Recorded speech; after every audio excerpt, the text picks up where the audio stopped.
રાજકોટમાં થોડા દિવસો પૂર્વે સામાકાંઠે ભરવાડ યુવાની હત્યા થઈ હતી। કેસની તપાસ મામલે પોલીસ ખાતા દ્વારા આહિર સમાજના નિર્દોષ લોકોની કનડગત કરવામાં આવતી હોવાનો આક્ષેપ કરવામાં આવ્યો છે। આહિર સમાજ દ્વારા રેલી કાઢી પોલીસ કમિશનરને આવેદનપત્ર પાઠવી તટસ્થ તપાસ કરવાની માંગ કરવામાં આવી છે। ભરવાડ યુવાનની હત્યા કેસમાં પોલીસે આહિર શખ્સ સહિત 2 આરોપીઓની ધરપકડ કરી છે, જ્યારે બાકીના 3 આરોપીઓની શોધખોળ ચાલી રહી છે। આ ગુનામાં આહિર સમાજના અજય મિયાત્રાની સંડોવણી હોવાનું પોલીસ દ્વારા જાહેર કરવામાં આવ્યું છે, જેની વિરુદ્ધમાં આહિર સમાજ દ્વારા રેલી કાઢી પોલીસ કમિશનરને રજૂઆત કરવામાં આવી હતી। રજૂઆતમાં જણાવવામાં આવ્યું કે અજય મિયાત્રા નામના યુવાનની ખોટી રીતે કનડગત કરવામાં આવે છે।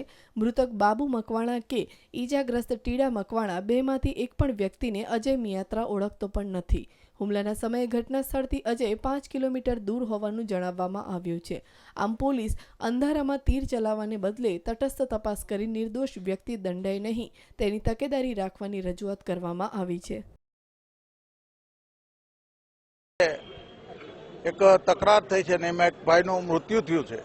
એમાં ખરેખર ગુનેગારો પકડાઈ ગયા છે, પરંતુ જે ગુનામાં નથી અને ગુનાને હારે કાંઈ લેવા દેવા નથી એવી વ્યક્તિનું જ્યારે નામ આવ્યું છે ત્યારે અમારા સમાજ એમ લાગ્યું કે ભાઈ આ વસ્તુ બરાબર નથી।